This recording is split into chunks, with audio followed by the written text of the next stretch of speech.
دیکھیے خدا کو کسی نے دیکھا نہیں ہے، لیکن ساری دنیا خدا کو مانتی ہے۔ یہ کس طرح، یہ میں نے ان اشعار میں کہا ہے، ہم نے تجھے جانا ہے فقط تیری عطا سے۔ اچھا ہے، ہم نے تجھے جانا ہے فقط تیری عطا سے، سورج کے اجالے سے، فضاؤں سے، خلا سے، چاند اور ستاروں کی چمک اور ضیا سے،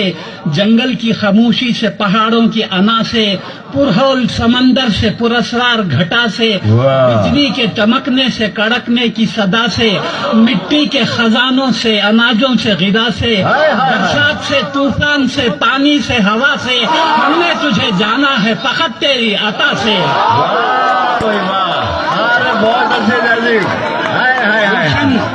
جی، کیا بات ہے۔ گلشن کی بہاروں سے تو کلیوں کی حیا سے، معصوم سی روتی ہوئی شبنم کی ادا سے، لہراتی ہوئی باد سحر باد صبا سے، ہر رنگ کے ہر شان کے پھولوں کی خبا سے، چڑیوں کے چہکنے سے تو بلبل کی نوا سے، موتی کی نزاکت سے تو ہیرے کی جرا سے، ہر شے سے جھلکتے ہوئے فن اور کلا سے، ہم نے تجھے جانا ہے فقط تیری عطا سے۔ بہت اچھے۔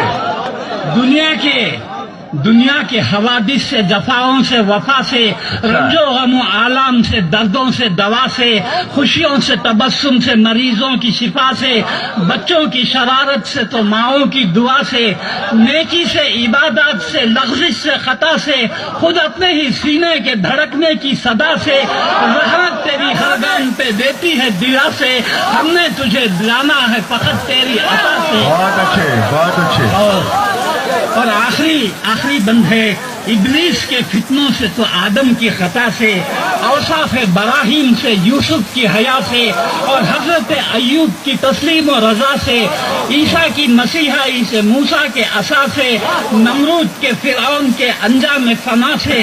کعبے کے تقدس سے تو مروہ و صفا سے، تورات سے، انجیل سے، قرآن کی صدا سے، یاسین سے، طٰہٰ سے، مزمل سے، نبا سے، ایک نور جو نکلا تھا کبھی غار ہرا سے،